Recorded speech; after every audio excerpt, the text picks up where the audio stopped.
in, ladies and gentlemen, to NBR, or as we like to call it around here, Nothing But Rants, the show where I find topics that I'm oddly passionate about and I pontificate upon them. These are not hot takes, but rather takes that I'm hot about.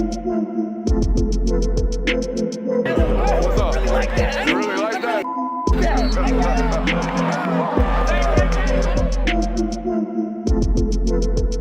Let's shut up and grind some tape. What is up, ladies and gentlemen? Welcome in to the Film Guy Network on a beautiful Thursday evening. Show's going to look, sound, feel a little bit different tonight as we are live from Indianapolis. Glad to have you in. Glad to have Kirby in with us as well. First trip up here for the NFL Combine. We'll have thoughts, observations, comments, concerns, changes, things like that. Observations from the event actually itself from today, day one, in the books up here. But before, about an hour or so before the show dropped, maybe 2 hours or so, about 6 o'clock local time here on the East Coast, it was announced that the SEC has not only basically accomplished their push for a 14-team playoff or seemingly wrapped that up. It looks like the new discussion now has become whether or not the rest of the conferences in the Power Four are going to bend to the stipulations, the new stipulations that have come out today, that the Big Ten and the SEC now want not only a 14-team playoff with 3 automatic bids for the top 3 teams at each of their individual conferences, 2 for the ACC, 2 for the Big 12, and scattering amongst the rest of the conferences. But they also want automatic first and second seeds, automatic first-round buys for the SEC and for the Big Ten. And this is something that we talked about on the show a little bit last week about how, look, man, like, why go about separating into a Super League? I'm not saying that's out of the picture anyways. I think it's maybe in the very near future, depending upon what's going on with legislation and who's going to actually run college football. But when it comes to the college football playoff and how they go about deciding a champion, Kirby, there makes no sense for the Big Ten and the SEC to kind of separate away from the rest of college football when they can kind of dictate the terms in which college football is played, which is what we've kind of seen play out since they formed this quote-unquote alliance. Welcome in, by the way. Make sure you hit that thumbs up button, like, subscribe, and rate, reviewing, all that good stuff. Yeah, I mean, it's been kind of obvious that the SEC and the Big Ten have basically strong-armed the NCAA for the last 5 years, it seems. It really honestly started in 2020 with COVID, where the SEC and Big Ten were like, NCAA can do what they want. We're still going to go forward and make our decisions, and they can fall behind because they know we're the 2 biggest moneymakers you have, and if you don't have us, you don't have anything. So yeah, I think the player-led movement in that round of discussion was very integral in that whole discussion and whole, schedule and calendar of college football during COVID in particular. Most notably, Justin Fields and Trevor Lawrence kind of leading the push of like, hey, we're going to play college football this fall. I thought the Big Ten kind of dragged their feet there, but they've since had a total change in leadership and all that stuff. I think it's kind of funny how in the reporting, it's always like Big Ten and SEC. When I look right through that facade, I just say it's like, hey, Greg Sankey is clearly dictating these terms here. It's not like Greg Sankey and Tony Bettini have this long, elaborate history. Tony Bettini is relatively new in his job title and new in his role. So Greg Sankey's pulling the strings behind the curtain. So if you have any withdrawals about this as a college football fan for the first time in your lifetime, I would imagine, or at least in Greg Sankey's career, you can kind of throw stones at that one, Kirby. I mean, this has been one of those commissioner type guys, or at least a leadership role type guy that was never really a person that was he's never really caught flack. He always gets praise. It's always pats on the backs for Greg Sankey. And I think now this has been the first decision that he's pushed for that even his own constituents, they're like, man, hey, I don't know if this is necessarily good for college football. Yeah, I mean, Sankey's kind of been what people view as like the savvy commissioner where he makes all the right decisions, he does all the right things.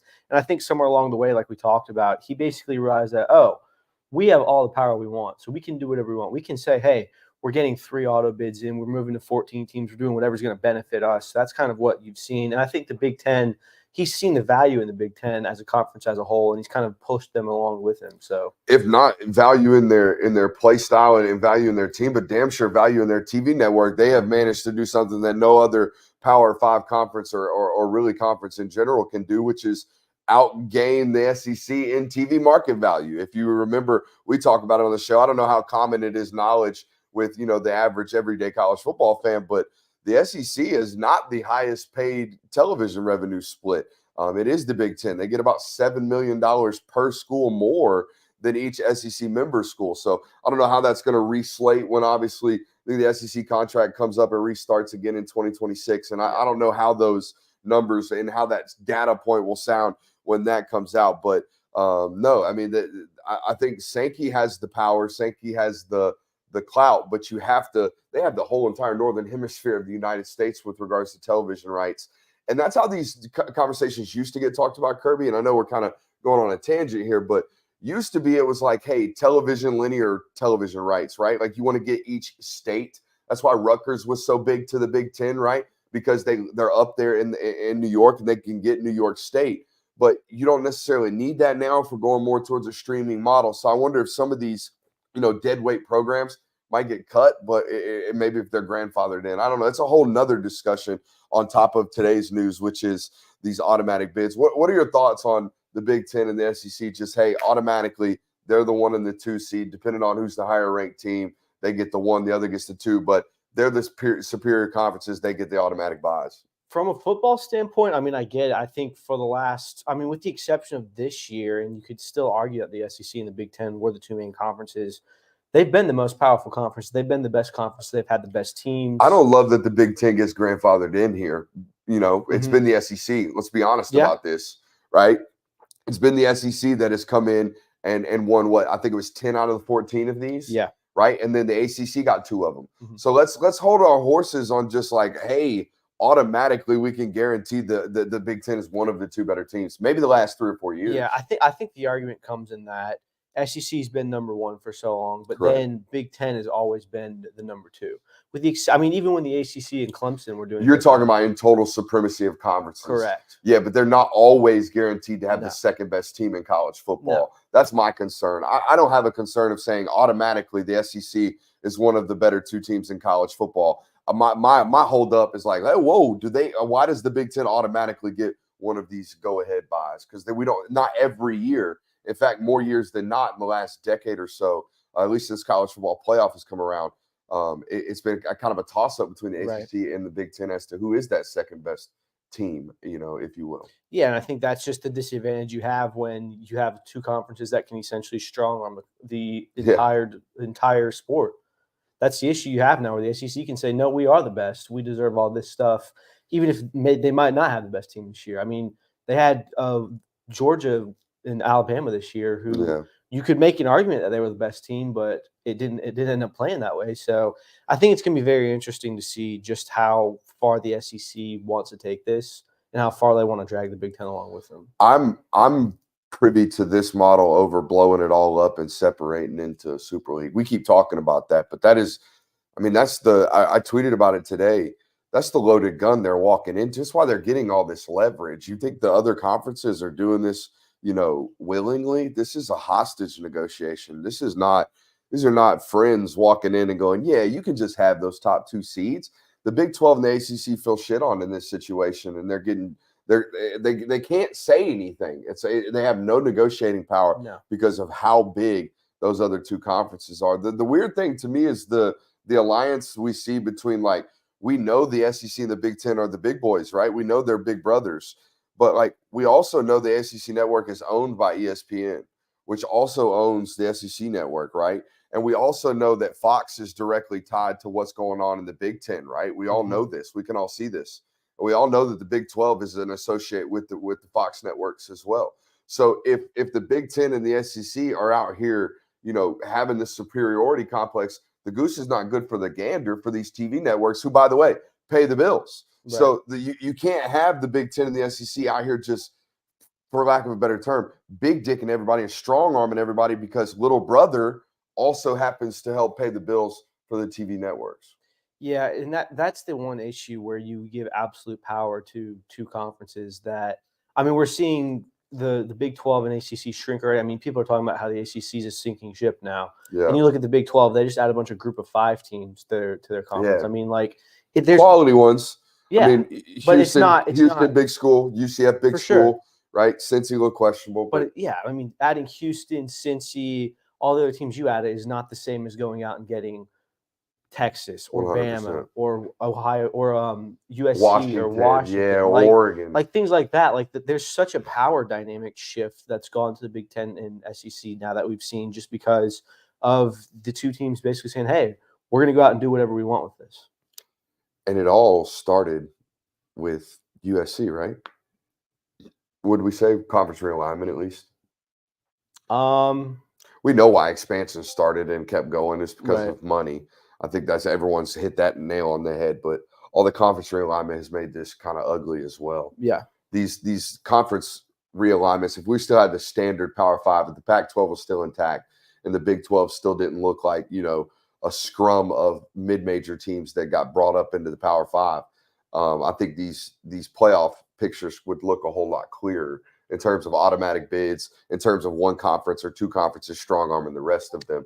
If power balances wouldn't be out as much out of whack. Yeah, and this goes back to the old argument of why do we need to expand the playoff? I think playoff expansion has really brought in a lot of this because teams have noticed that, hey, this conference gets favoritism here. Why do we not want to join with that? Yeah. To the point where conferences have gotten so swollen with teams that they become more powerful than the entire league itself. People are talking about the Florida State deal as if it's done, that they're going to be out of the ACC within 18 months, and they're gone. I mean, and the question becomes, is Florida going to allow them in the SEC? Is Greg Sankey going to be playing with that? And again, you got to, they just screwed over an ESPN partner in the ACC. Is the SEC going to turn right around? Is ESPN going to turn right around and say, yeah, we'll give them a portion of y'all's revenue splits, right? You have to buy in. Is someone going to have to do the SMU deal?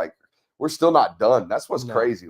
We keep having all these massive plate movements, as we call them, Titanic plates. We keep having all these Titanic plates bump into each other, and none of the surfaces around college football are steady while all these different massive changes are happening. But let's continue our conversations. It is obviously NFL Combine Week. We are up here in Indianapolis, hence the hotel suite and no longer the dope studio that's in my wife's basement. But we are learning a lot. We are learning a lot about our first trip here to Indianapolis to the NFL Combine. I always find it fun doing these, working for, a little mom and pop shop like we got going on here. We don't have a bunch of oversight. We don't get a bunch of directions. We kind of just get the baseline email. So, me thinking like a normal person would, the events are Thursday through Sunday, right? They start Thursday, they go through Sunday. And I'm thinking, all right, I'm going to book flights and hotels Thursday through Sunday. And then I start texting around. We didn't know we had credentials until 10 days out. But anyways, I start reaching out to people. And I come to find out everybody's basically here on Wednesday. So we're a day late. We are not $1 short. We have a live stream for you guys tonight. We always find fun or have fun finding new things and learning new things about all these cities. Indianapolis, first time here. I had COVID during the first Natty run. But first time here in this city, quietest big city I've ever been in. Yeah, it's weird. It almost feels like it's abandoned in some places. It's almost like Jackson, Mississippi during the daytime. Yeah, we were walking from the convention center to Lucas Oil Stadium, and I think we walked by 15 people, maybe 20 people. And 17 of them had NFL credentials on? Yeah, it's almost like the only thing going on in this city right now is the NFL Combine, and even that's not drawing in massive numbers. So I was over here in the bartender downstairs. Apparently, it's one of the largest convention centers in the world, and the only thing that goes on in this city is when there's activities going on at the convention center. So, if you want to visit Indianapolis, make sure you're coming for an event at the convention center. Otherwise, it is a big ass convention center. It is a big ass convention center. There's a lot going on. People are nice. Things are quiet. Yeah. If you want a nice chill vacation, maybe go to a beach. It's a clean city too. Very clean. It doesn't smell bad. It doesn't smell. Nothing going on. Super quiet. Super clean. Cool. I think we walked by one homeless person. Yeah. Which is nothing. Which is, Austin is about one block and a half. So if you find out everything, little things about all these new cities every time you go to places. Should we do winners and losers? Because there was a bunch of really good athletes. I had a big, off the top, I thought this day in my mind will be remembered for one guy because he just popped off the screen and everything he did. Yeah. To me, it was Braden Fisk, and I think we should start our conversations with him before we go anywhere else. Yeah, I mean, I think you're kind of an idiot if you don't say he had the best day. Yeah. It's you don't even have to really know football to just kind of watch all the 40s go by and then watch him be like, holy shit, that was different than like you don't have to know anything about football, sprints, anything like that. Palpable was the word I wrote down. You Yes. could feel it through the screens. Like, whoa. I mean, even when he hits bags on those drills, it was like, oh my God, they're just falling at a different pace. So 4.78 in the 40 with a I think he went 1.68 split in the 10, 9'9" broad jump, and a 33.5" vertical. And here was the crazy thing, because he looks almost short and stocky on film, and then you find out he's 6'4". And I did some research on him, this morning, and found out this was a high school offensive guard in Indiana. Okay. Michigan City, Indiana, played offensive guard in high school. And I'm going to tell you what, I watched the tape today, was a boo-boo high school football player. Not the same guy. Was not good, okay? Goofy looking. I would classify him as a high-effort guy. That would be a 6'4", high-effort guy coming out of high school. Goes to Western Michigan, immediately flips over to the defensive line. I would assume starts listening to hip-hop, gets some tattoos, and all of a sudden, my boy is an athlete, like a crazy ass athlete. Is insane. The twitch was all over the film the moment he got to Florida State. I ain't gonna lie to you and sit here and act like I was watching Western Michigan film. So I wasn't. But when you watch him at Florida State, what he displayed on the field today was palpable. Did they have the 5-10-5 stuff up? Because I know he said he wanted to go run the cones. And I would imagine those splits were stupid as well. 4.37 on the 20-yard shot. 4.37 and a 5.10-5 is bonkers. Okay, for him to be going, he ran what was it? 4.78. For him to go that much faster, almost a half a second faster in his 5.10-5 shuttle, tells you the short area quickness that he has. Just a tremendous day for Braden Fisk. Yeah, and I mean, like we saw him on the escalator coming. He was coming down. We were going up, and we both looked by it and like, oh damn, that's actually like. He looks like a football player. You a head nod up guy or a head nod down guy in that situation? I don't know. I don't think it's specific. I think it's just whatever happens in the moment. Out in public, if we're like walking past each other, I'm a head down guy. If it's a casual setting and I know for a fact it's a friendly setting, I'm a heads up guy. I've never put that much analysis into it. You will now. Yeah, you're right. You absolutely will. Thinking about it, I'm probably more of a head down guy. If I don't know, you just kind of look. Yeah, but friendly head up guy. Yeah, like if I know you, like, oh, what's up? But... Dope. I think it's a 2 defensive tackle class. I think we found that out today. At least guys that separated themselves. Braden Fisk being one of them, and then Byron Murphy the third being the other one. And the 2 players could not be any more different. No. They're both super explosive. They both tested really well. Murphy came in 33 inches. 9'3" in the broad, 4.88 in the 40 with a 1.69 split. But man, is he sawed off. Like he is THICC thick. This dude is 6 foot. Okay, almost 300 pounds. I think he weighed in at 297 today.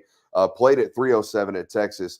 Really, really high motor. What I loved about Byron Murphy, and it's very similar to Leatu, who we're going to talk about in a little bit, an efficient mover, like very, very efficient, does not take any false steps, does not fall. You never saw him slip outside of his cleats. And one thing I'm watching, guys, as an evaluator, and I think you can attest to this as someone who played in the box at linebacker in high school. I know it's not pro ball or anything like that, but you can definitely attest to this as someone who's been there.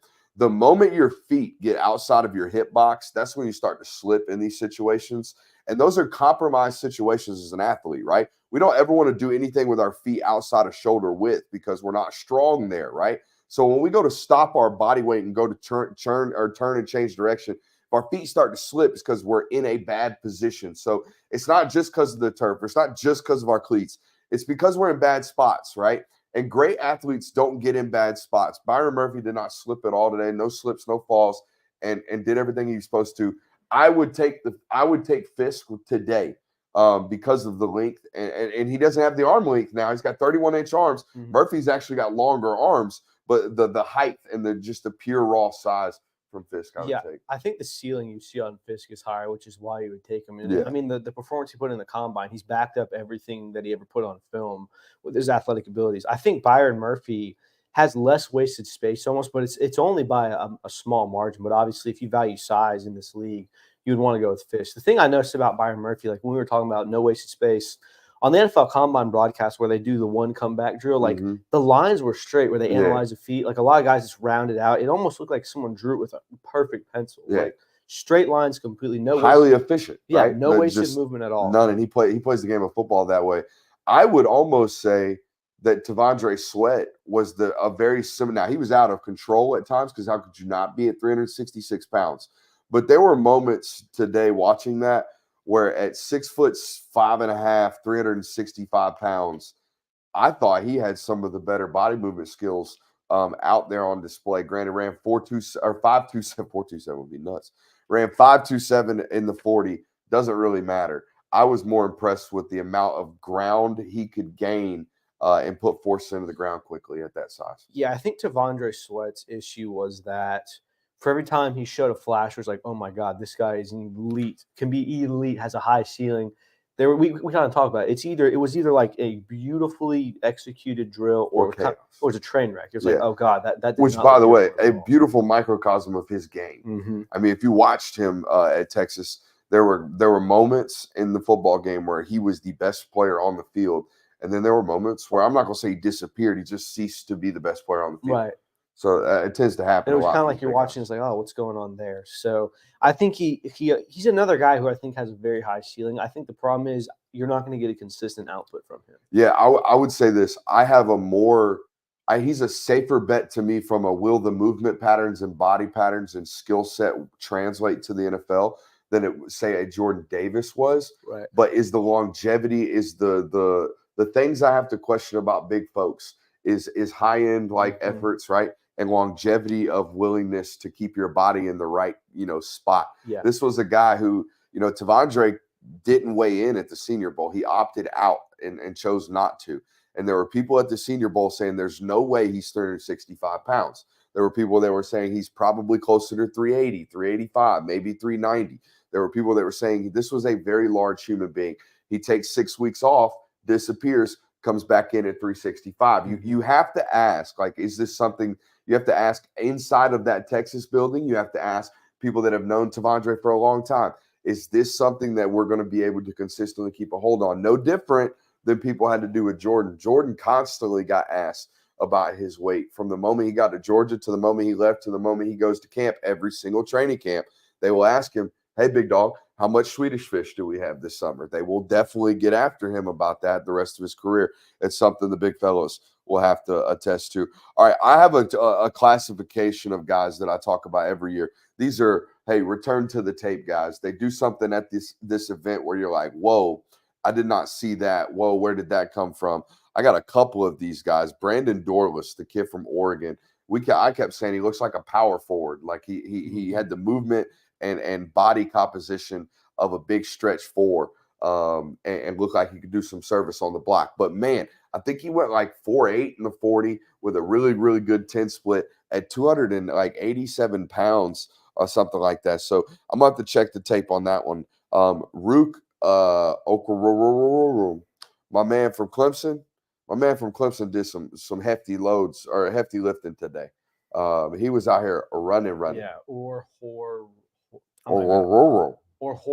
I can't even pronounce it. But no, yeah, he ran a 4.89 40, which is insane as a defensive tackle. Yeah. He had a pretty good split to his 1.67. So very good acceleration from him. He was also a guy that kind of surprised us. Yeah. Like when he first stepped up, we're like, oh, who's this guy? And it turns out he had 5 sacks this year. Very put up effective. stats. Yeah, very effective as an interior defensive lineman. And this was, that's a defensive line at Clemson where if you were an old guy, we knew about you. Like we've been hearing about you, right?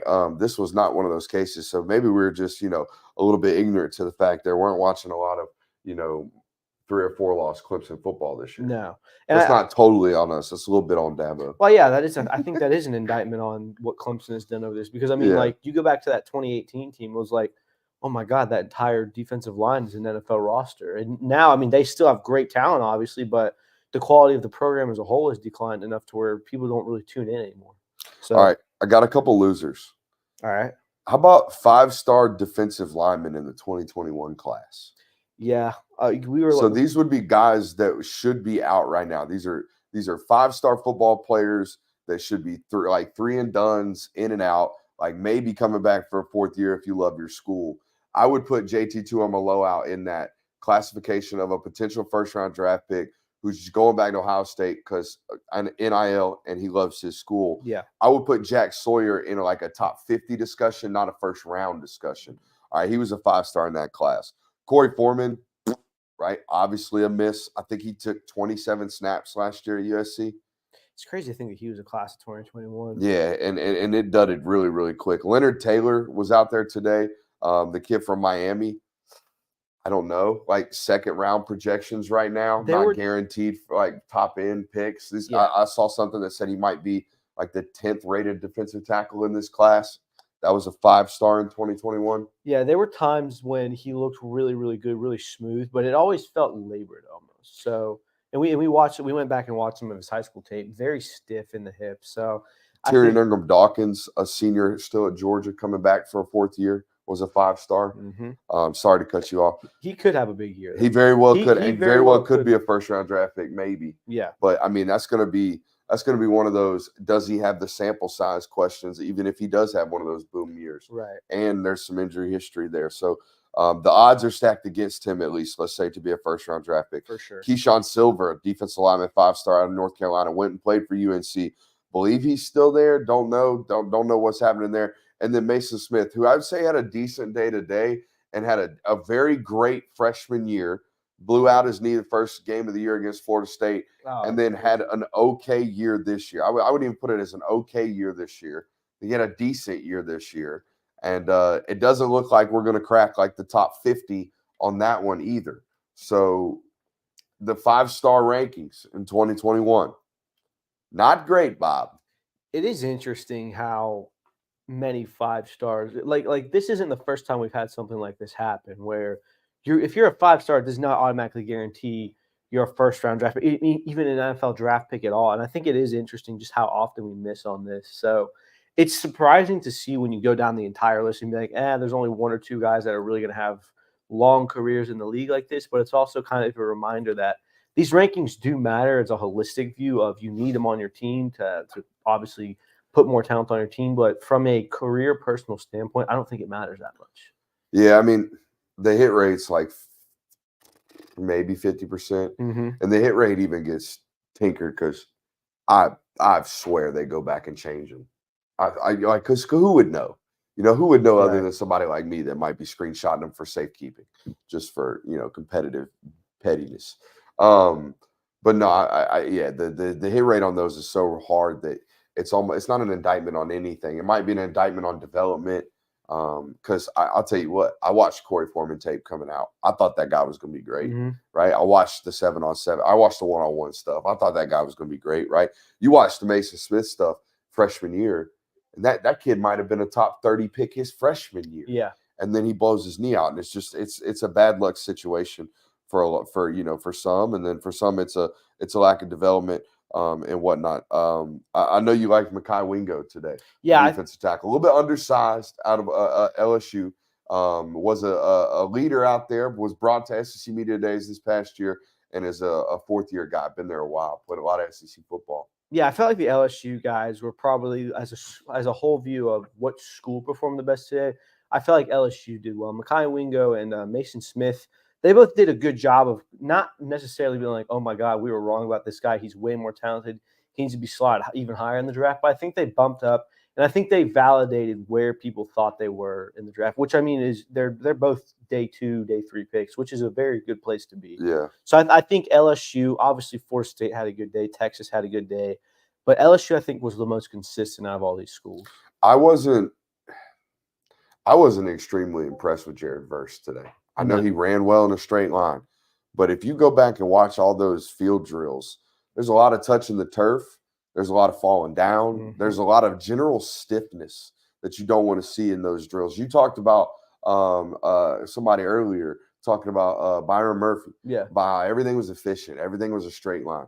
There's a lot of waggle in what he was doing today, what Jared Verse was putting out there. A lot of rounded edges. And I mean, it is kind of surprising if 3 months ago someone said, hey, Braden Fisk is going to have a much better day than Jared Verse in the combine. I think you'd kind of tilted your head and be like, really? But it turned out that way. I think Braden Fisk might have had one of the best defensive line performances we've seen in a long time. It's been a minute, probably. Yeah, I can't remember. I don't Jordan Davis had a really good. had a good one. I feel like the kid from Pitt last year had a good one. Didn't he go like 4.63? Kalijah Kancey? Yeah, he had a great one. He had a good combine. Yeah, but there's been some good ones in years past. Mm-hmm. Do you think he earned him a first-round pick? Who's that? Or Fisk? Oh, I mean, I think the defensive tackle class is just so daggum thin. I think you would have to, or at least push him up into that class. I don't. All the mock drafts have like 7 offensive tackles getting drafted, like 4 or 5 wide receivers, maybe 6 wide receivers, 3 or 4 quarterbacks, and then at that point, what are we at? Brock Bowers is pretty much a safe lock for a first-round draft pick, and then you got to add in 5 or 6 corners. So at that point, we're starting to lose positional value on defensive linemen. Yep. And we're starting to lose positional value on linebackers. You're starting to lose positional values on safeties. Is there a first-round safety in this class? Am I missing drastically somewhere there? I mean, is Javon Bullard one of the best or highest-ranked safeties that's going to come off this board? Yeah. Probably. And he might be a top 50 pick. So it's just a weird draft in the sense that a lot of the top-end players, if your board is we are a best player available draft picker, or we're a best player available mock drafter, then you're going to rattle them things off before you get to positions like defensive tackle or linebacker. It's one of my points here today. We had the cat from NC State. There's one kid from Texas A&M. But where are all the great linebackers at? Like when I look at linebackers right now in this class, I see a bunch of converted safeties, a bunch of guys that came into college and were either not tall enough to play defensive end, okay, or were not fast enough to play safety. So they now have found this linebacker position. And it's great when that player that was not big enough and long enough to play defensive end becomes Quay Walker. That's awesome. Yeah. But there's not a ton of those running around. The cat from NC State might turn into that. But, Dallas Turner, separate him from the equation. He's an edge rusher. We'll talk about those guys here in a second. But I feel like the linebacker, I look around at football nowadays and I'm like, damn, linebackers are additional defensive backs to some extent. Where are our traditionals? There are no Roquan Smiths in this class. No, and I think that's just the way that the game has kind of turned into, just because speed. Way she goes, Rick. Yeah. Yeah. There's so much emphasis on speed nowadays. Like you look at linebackers 20, like Ray Lewis, Patrick Willis, like guys like that where they're just muscle hamsters, short, like not short, but stocky. Thick. Shout out Rennie Curran. Yeah, like stocky, thick guys where it's like, and Rennie Curran was fast, but if it's a different kind of speed where you can turn and run in the slot. And I think that's just kind of the way the game is going to nowadays. I think it's honestly one thing. If coaches, I know a lot of high school coaches listen to the show or watch the show. If I'm asked to speak about it this year, it's positional awareness, meaning like what I am, what I'm physically going to be, might be one of the more important things nowadays in a positional like game of football, where there is no outside linebacker anymore, right? No. There is no big, tall, I can't really do the stuff outside tight end, right? There's no fullback anymore. We have kind of eliminated some of these positions and created a new, right? So if you're listening to this, or if you have a son who is 6'2.5" and he's 250 pounds, mom and dad, that kid might need to start losing weight. That kid might need to start paying attention to how we're going to make sure we're 230 when we go to school, because we're not going to be tall enough to rush the passers successfully. We're not going to be long enough to do so. We also can't play outside linebacker. It doesn't exist anymore. So now we're going to have to play inside linebacker. Well, watch the combine. The guys playing inside linebacker nowadays in college football are 225, 230 pounds. Yeah, I think you better figure it out. I think the NFL Network said that the average 40 time of the top 100 tacklers in the NFL, or top 30 tacklers at the linebacker position, was like 4.62. Yeah. It's like you got to be fast. And you like there's only like a couple nowadays in pro football that are like 235 plus. Mm-hmm. You know what I mean? Like, love him to death. Loved watching him play at Georgia. JDJ's going to have a problem in this very same department coming up this spring or next year when he has this evaluation process.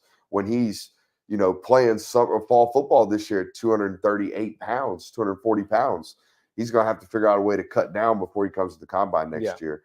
And watching today's linebacker core, I was, man, hey, like how lucky are Georgia fans to have Smile Mondon coming back and be like, damn, how high would that kid have gotten drafted in this class? The more we watch this class, it's kind of like, why did Smallmon not come back? Because I mean, off my first impression, he would have been one of the first 3 linebackers off the board. Out of the groups we saw today, Yeah. like no one was bad, but I think Smallmon just is on another level with these guys. Smile's probably running something around 4.52, Mhm. 4.53 in that combine today, maybe even faster. I mean, he's a high school hurdler coming out of Paulding County. So there's some top end speed there that could be very, very drastic coming up next year. I think we should flip over the conversation to the edge rushers. There's some freaks out there, man. I'm gonna tell you what. If you think you could rush in the passer and you ain't out here running sub 4.65 nowadays, you just ain't even gonna get a look at an event like this. No, it felt like every single 4 we watched was like, oh, that's a sub 4.6. Oh, that's a The sub kid from 4.6. Kansas ran 4.75, and Daniel Jeremiah was like, "Oh man, I thought he was going to go faster." than Yeah, that." it was I'm like- like, he's 6'4", 4.75. Yeah, fast. it was a bad rep if you ran anything over a 4.7, which I Yeah. mean, like 5 years ago, it felt like that was as an edge rush, that was a very respectable run. Both the Boasters are 4.78 guys. Will Anderson's a 4.78 guy. Yeah, like I mean, there's some premier pass rushers that are 4.78 what runners. TJ Watt run? Oh, I don't know. That'd be a good Google. I bet TJ Watt's 4.72. I bet JJ was a 4.84 coming out of Wisconsin. TJ Watt ran a 4.69, so How about JJ? 4.84. So yeah, Hey, it's a good little guess right there. yeah. So I mean, like, it makes sense. It doesn't make sense that so many guys are just now running 4.6s and like, yep, that's the baseline now. It definitely makes sense if you listen to the Film Guy Network earlier in the week. Before we got up here, we did some who's going to win the combine. I tweeted it out earlier. Just nailed it right on the head. Said that Dallas Turner had a chance to jump north of 40. He jumped 40.5 inches on the vertical. Said he's going to run sub 4.5. He ran 4.42. Did not run a second 40 because why would you? Nope. Don't even know if he did. He did some positional drills, didn't he? I can check. No, he definitely didn't do those. I'm talking about field drills. I think he might have called it a day entirely. I don't think I saw him after that. But anyways, had a great day. Yeah, 40.5-inch vertical. And then the other one I called was Chop Robinson. I said Chop Robinson was going to have a great day. I think he jumped 38.5 inches, ran 4.51 or no, he ran no, he was 4.49. 4.48 or 4.49. Yeah, 4.48 officially is what it came in at there at 6'3 1/4, 248 pounds. Yeah, Chop was one of the guys that I don't want to say surprised me, but because I thought he would do well, but he did better than I expected him to. Like he had that good of a day speed wise. Yeah. I thought it was fun that defensive line wise, they added a bunch of drills, or they have over the last couple of years, one of which being the towel and the figure 8 hoop drill. But not only did they add drills, they've added data points, right? They started tracing players. But I don't know if you noticed this. They also have the GPS monitors in the shoulders of these guys. And on the NFL Network broadcast during that figure 8 drill, they had their speeds tracking above the players. And if you noticed, it wasn't just how tight you were moving, but the Leal Latu kid from UCLA got up to 12.5 miles per hour. I did not see another player get north of 10.5 miles per hour in that drill. Yeah. So in a box where they're running a figure 8, he got up to 12.5 miles per hour while bending edges at 6'5". I mean, that's where the real value is in these. It's like the 40-yard dash is the most fun one to watch because you get immediate results and you know what you're looking for. Like low numbers are good. Yeah. But in these position drills where you're able to show that you can bend quickly and you're efficient in that type of movement, I think that shows much more value to your position than just running a straight line does. All right. Tomorrow we have defensive backs coming up, right? Defensive backs, safeties, corners, and that's it. Maybe no tight ends tomorrow too, right? Yes. So tight ends tomorrow, corners, and safeties. Who's going to have a big day? Brock Bowers. I hate being biased. I don't know if he's going to work out, bud. Yeah, but I think he seemed a little skeptical about whether or not he was going to do anything. Yeah, talking to him today, he made it seem like he's not 100% sure, but I think Brock Bowers is one of those guys where he might come run a sub 4.5 and then be like, all right, I'll see. And that's all you'll need if you're Brock Bowers. Man, it's a tough job as an agent there. Mm-hmm. You would imagine, right? Trying to talk that guy out of pretty much anything football related. Right. I thought DJ Shockley, shouts out to Shock, thought Shock had the best question of the day. Asked Brock, what would you rather do, block a 5 technique or do this media circuit stuff. And Brock very quickly said, I'd rather block the 5 technique. This is my least favorite thing to do in the world, as you would imagine. Yeah, he did show more smiles this time. He around. faked it a lot better. Yeah. I think whatever agency or whatever training sessions he went through the last 6 weeks, 8 weeks, 2 months, 3 months, they did him good because you know he smiled a lot more today. Was still very short and easy and quick to the point, but he did good today, man. I was proud of the kid. Man. Yeah. He definitely was enjoying it a little bit more than he normally did. SEC Media Day, dude. I have the best video of him walking at SEC Media Day where you can literally see him go, take a big ass deep breath, and then the lady in front of him almost falls down. I forgot about that. Yeah, that was good times. Kamari Lassiter gonna be up tomorrow. Tyke Smith, Javon Bullard, the 3 guys from Georgia. What do we expect from them tomorrow, Kirby? I got to see both of them today, or at Talk to least 2 of them today. Talked to Kamari at the podium, and then saw Bull and Tyke in the tunnel. Got to say what's up, chop a little shop. From talking to Tyke, it sounds like his 40 time is going to kind of shock a lot of people. He said multiple teams continued to ask him, you know, what are y'all going to run? What are you going to run? What are you going to run? What are you going to run? And we can be honest about it because we watch it around here. The tape can lead up to some of those questions. The only way they ever attacked Tyke and Bull over the last couple of years has been deep shots. Yep. And that's it, which is a question of your top end speed. So we could see that being put to the test tomorrow. I expect both of those guys to run somewhere near 4.6. And if either of them run under it, they have made themselves a tremendous amount of money. Yeah, under 4.5, under 4.4. In that 4.5 range, under 4.55 is going to be a huge day for them. Like, you might have just cracked early top 50 pick. If you I'm telling you right now, for me, if either of them go 4.58 or anything near that, you're good, bro. Pack it up, come to your pro day, have a good time. I thought one thing that was interesting, there were some guys on the broadcast talking about so-and-so had X amount of visits with such and such. So-and-so had this. And the number I heard tonight was 18. 18 teams met with this guy. Bull told us today in the lobby that 19 teams have met with him since he's been up here. Yeah. 19 NFL organizations out of 32 have wanted to sit down with Bullard. That's insane. I mean, but it makes sense. Like, he is the quintessential football player, and he's a guy where you can kind of plug him anywhere on the defense. Like, even he was talking about, you know, they asked you want to play safety or nickel, and he's kind of like, I don't really care. I just want to play football. Like, that's just been his attitude the entire time he's been at Georgia. And I think that's what attracts so many teams to him, is because he is a true football player. Yep. You can put him anywhere in your secondary and he'll enjoy it. He has the skills to achieve success in both of those spots. I think it was interesting that he didn't, because we asked him about the positional versatility, right? And basically talked to him, was like, hey, what are these teams? They want you to play nickel, or do they want you to play safety? And do they ask you, and do you have a preference? And he was like, well, I kind of like playing nickel because of the variety of the position, the amount of different things that I get to do. And then I asked him really quickly, which gets paid more? And he knew immediately. Safety, like way by far. Safeties get paid more. But he is a nickel, if we're being honest. Yeah. You also did get to kind of see the duality of the two, where Javon Bullard knew exactly how many teams he had met with, exactly who had said what to him. Talking to Tyke, he was like, I've met with a couple of teams. Didn't really give you a number. It's like, it was cool. A lot of fun. Big learning experience for everybody. That's the number one thing you hear all the time. Yeah. It was interesting to hear, and to your point there, Tyke had a couple of teams that had sounded like they had major interest, where Javon had this smattering of applause and attention from a variety of different people around the league. So that was very interesting to see as well. But as far as what to expect, I think in the 4.5, 4.6 range for both of them, I think Kamari, Javon, and Tyke have kind of shown you the type of players they are. They're very cerebral in what they do.